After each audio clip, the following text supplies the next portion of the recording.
let's say hello to last week's couple, Cindy and Marlo.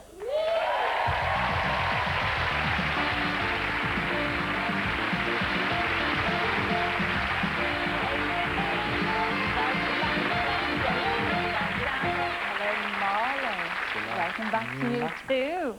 Well, Cindy and Marlo, let's have a look at the two of you enjoying yourselves in fabulous Cape Town. Hello, Cindy. Hello, Marlo. Congratulations. Thank you. We're going to be flying throughout the night to Cape Town, and on behalf of South African Airways, here are a few things to help you with your journey. Oh, thank you very much. Fun. I can't believe we're going to South Africa. Should be good.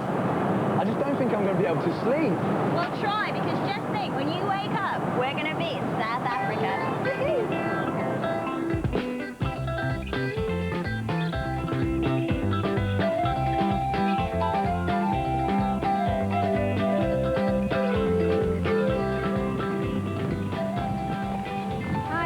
Hi, Cindy. Hi there. I'm Sue.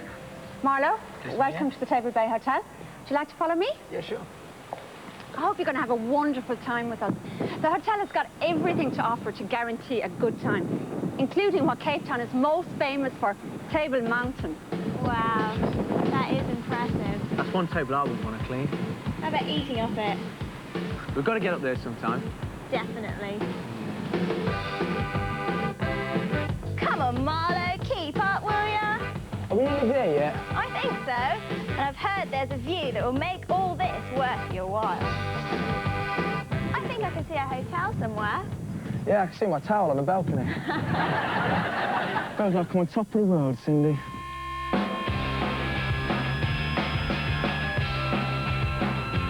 Top of the world, but the feeling's coming over me now. Top of the world, I'm on the jump now. I'm on the jump now. Yeah, top of the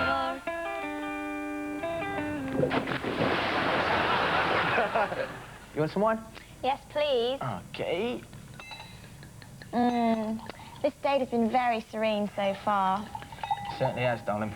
But tomorrow, I think we need to find some action. Right, let's go!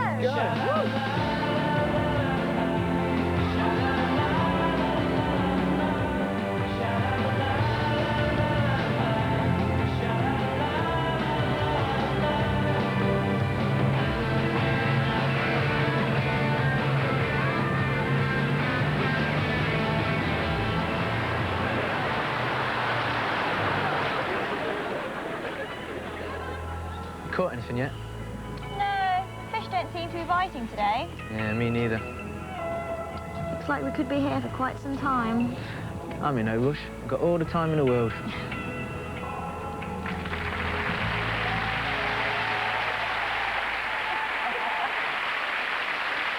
Well, they didn't seem to catch any fish on their date, but now it's over. Are they the perfect catch for each other? Let's find out.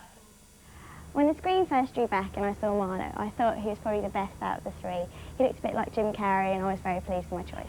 Yeah, when the screen went back, I saw Cindy and I thought, yeah, cool, I won't mind a bit of that. At the end of our first night in South Africa, Marlo tried to end the night by sort of planting a kiss for me, but unfortunately I thought it was too early on in the date for me to respond, so I sort of laughed it off and pushed him away, but I think I might have bruised his ego slightly. After Cindy knocked me back, I needed a big ego refill, so what I did then was I went back out on my own into Cape Town and I met this beautiful South African girl, and the night ended in a kiss anyway. The next night, Marlo complained that he was feeling really tired and wanted to get an early night, and although I was slightly disappointed because I fancied going out in the town, I thought fair enough, if he's tired, he's tired. On my next night, I told Cindy I was tired and needed an early night, and then when she went to bed, I decided to have a walk around Cape Town, and I think I needed my own space a little bit. The following morning, I was quite enraged to find out that Marlo had actually been on the town himself the night before and wasn't tired. In fact, he'd actually told everyone that it was me that wanted the early night and not him. So I was quite annoyed by this and had words with him to that effect. The following morning, Cindy found out that I actually went out on my own, and she absolutely went ballistic. She's a bit of a temperamental princess, and I saw a side of Cindy that I just didn't like. On the last night, Marlo and I decided to go clubbing. We put our previous tiff behind us and we had a really good laugh, flirting and drinking. But he made a big move for me in the taxi, which I didn't appreciate, and I turned him down. I think this time we really did get the hump. On the last night, me and Cindy went clubbing, and it was very flirty all evening. So on the way home in the taxi, I thought I'd make my move again. And she was having none of it, and I thought, nah, that's enough. Enough's enough now. You've done your best. Looking back in the day, I think Marlon made his advances towards me, not because he fancied me, but because he fancied the idea of making a conquest of his blind date, and really I could have been anyone. To sum up South Africa, it's absolutely beautiful, and it was really cool, but unfortunately I don't think I'll be visiting again with Cindy, but I've got a number of a very nice South African I'll be phoning soon.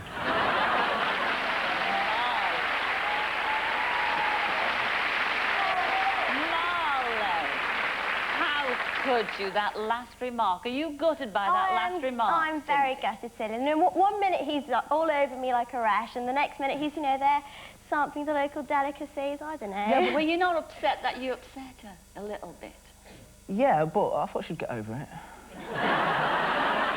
And then again, but you kept pushing him away. You kept giving him the green light and kept pushing him away. Well, no, I was just, you know, being friendly. I wasn't sure how I felt. You know, one minute he was telling me that he fancied me, but there wasn't something quite right. You know, like I said in the film, I mean, I could have been anyone, really, I think, you know. I just think conquest was the word. I mean, did you... No, I didn't see it like that. No, because when the screen went back and I saw Cindy, I thought, yeah, she was really attractive. And well, the words were, I want some of that. That's what you...